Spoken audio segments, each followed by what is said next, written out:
Next is students magnetic field due to current through a circular loop. Now understand this one thing, a very simple concept. अभी हमने ये पढ़ा था कि straight conductor के चारों तरफ जो मैग्नेटिक फील्ड बनती है वो लूप के फॉर्म में बनेगी. ओके. अब अगर हम इस लूप को चेंज कर दें, टर्न कर दें इस कंडक्टर को और उसी का लूप बना लें इस तरह से, तो मैग्नेटिक फील्ड तो हर इसके हर पॉइंट से मैग्नेटिक फील्ड ऐसे निकलेगी और वो एक लूप बनाएगी. सो उन सब का जो एडिशन होगा, okay, that will be considered to be straight from the centre.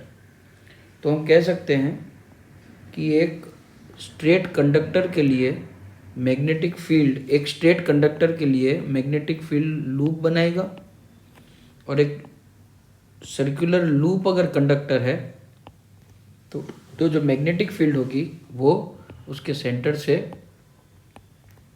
Straight line बनाएगी. अब इसका डायरेक्शन क्या होना चाहिए? तो इस लूप के लिए डायरेक्शन के लिए मैं आपको एक और रूल बताता हूँ. मान लीजिए कि ये लूप है जो मैंने आपके सामने रखा हुआ है और इसमें इस डायरेक्शन में करंट फ्लो हो रहा है जिसे हम क्लॉकवाइज डायरेक्शन कहेंगे. तो आप कह सकते हैं कि क्लॉकवाइज डायरेक्शन में साउथ पोल बनेगा और अगर एंटी क्लॉकवाइज है तो एंटी क्लॉकवाइज में नॉर्थ पोल बनेगा. तो अगर नॉर्थ पोल बन रहा है तो यहाँ से मैग्नेटिक फील्ड लाइन इस तरह से बाहर निकलेगी और बाहर निकलने का शो करते हैं क्रॉस से.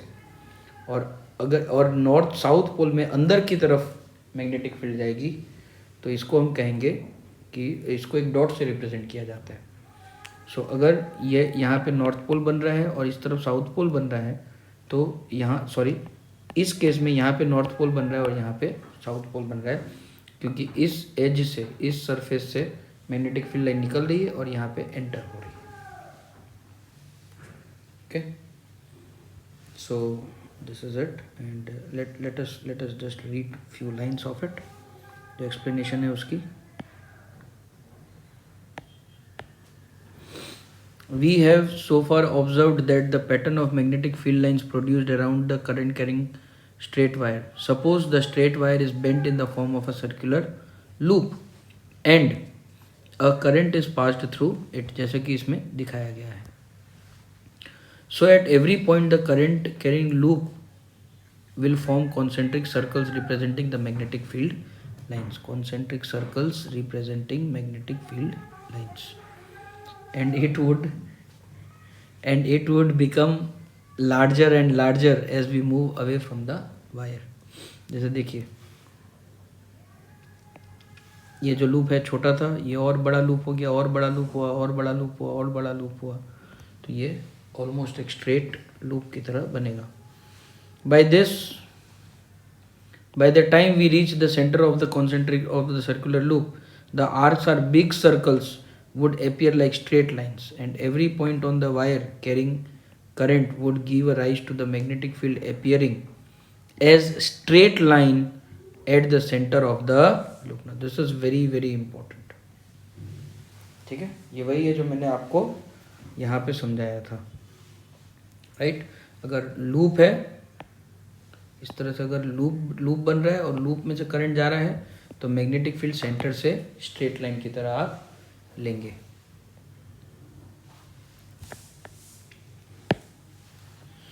By applying right hand rule, it is easy to check that every section of each wire contributes the magnetic field lines in the same direction with the loop. The magnetic field line produced by the current carrying wire is given at every point depends directly on current passing through it. So loop में से कितना current बनेगा, कितनी magnetic field line बनेगी, या straight conductor में से कितनी मैग्नेटिक फील्ड लाइन बनेगी, क्या होगा, मैग्नेटिक फील्ड की स्ट्रेंथ क्या होगी, यह डिपेंड करता है कि उसमें से करंट कितना पास हो रहा है. Therefore, if there is a circular coil having n turns, एक टर्न है तो एक ही करंट आई करंट। अगर मैं दो दो लूप कर दूँ तो 2i करंट हो जाएगा, 3 लूप कर दूँ तो 3i, 4 लूप कर दूँ 4। वैसे n टर्न्स हों लूप में, ठीक है, मान लीजिए कि लूप में मैं n टर्न्स कर देता हूँ, ये एक टर्न है, ये दूसरा टर्न, ये तीसरा टर्न, 4 5 6 7, तो करंट इन वायर के अंदर दौड़ते ही रहेगा। सो एक लूप के लिए i, तो 2 लूप होंगे तो 2i, 3i, 4i, वैसे ni। तो ये नंबर ऑफ टर्न्स पे भी डिपेंड करता है कि मैग्नेटिक फील्ड कितना होगा। This is because the current in each circular turn has the same direction and the field due to each turn just adds up। okay? तो हम ये कह सकते हैं कि मैग्नेटिक फील्ड की जो स्ट्रेंथ होगी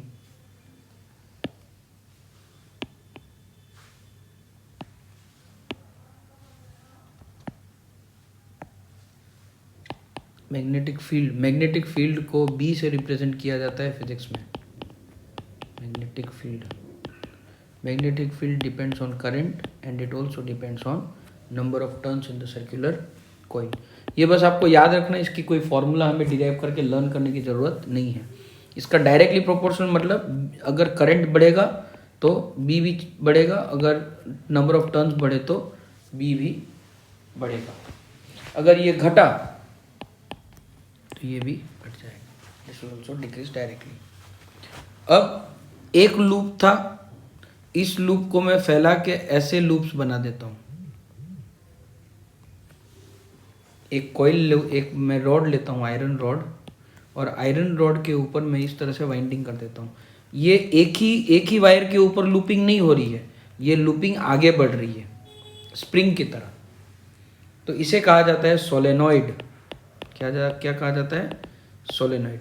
अब अगर सोलेनॉइड में हम करंट पास करेंगे तो किस तरह का मैग्नेटिक फील्ड बनता है, वो है हमारी next topic. Magnetic field due to current in a solenoid. तो सबसे पहले सोलेनॉइड की डिफाइन लिख लीजिए। A coil of many circular turns of insulated copper wire wrapped closely in a shape of a cylinder is called a solenoid. ये देखिए यहाँ पे दिया हुआ है, एक सोलेनॉइड के एक सिलेंड्रिकल फॉर्म में स्प्रिंग के आकार में वायर को वायर्स को लूपिंग की गई है। The pattern is shown in the figure. Compare this pattern. अब देखिए इसमें से जब करंट पास किए तो ये मैग्नेटिक फील्ड लाइंस आपकी बनी है ना। अब ये मैग्नेटिक फील्ड लाइंस आप कंपेयर कीजिए बार मैग्नेट के साथ। बार मैग्नेट की भी मैग्नेटिक फील्ड लाइन पैटर्न कुछ ऐसी ही थी। अगर मैं यहां बनाऊं,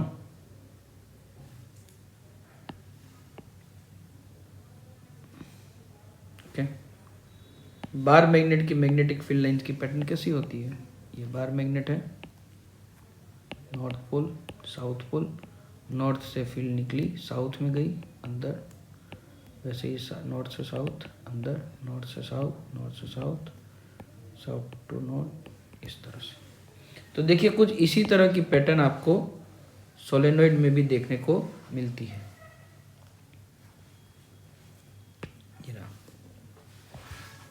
So one end of the solenoid behaves as a magnetic north pole and the other behaves like a south pole. The magnetic field line inside the solenoid, यहाँ बीच में centre में, ठीक है, इतने पोर्शन में magnetic field line straight lines बना रही है, यानी कि एक uniform magnetic field line show करेंगी। They are showing parallel straight lines. This parallel straight line shows uniform magnetic field inside the solenoid. Uniform मतलब एक समान। जब पैरेलल लाइंस होती हैं तो मैग्नेटिक फील्ड लाइंस को यूनिफॉर्म कहा जाता है। यूनिफॉर्म मतलब उसके हर पॉइंट में मैग्नेटिक फील्ड की वैल्यू सेम है। A strong magnetic field produced by inside a solenoid can be used to magnetize a piece of magnetic material like soft iron. When placed inside a coil, the magnet so formed is called electromagnet. तो इसका use हम magnets बनाने में करते हैं। अंदर क्या किया जाता है, ये जो अंदर की जो विसिनिटी है, यहाँ पे आप छोटा सा एक मैग्नेट रख दीजिए, एक आयरन का टुकड़ा रख दीजिए। तो ये जो मैग्नेटिक फील्ड लाइंस है सोलेनॉइड की, उसे मैग्नेटाइज कर देंगी आयरन को, और वो आयरन एक परमानेंट मैग्नेट की तरह बिहेव करने लगेगा।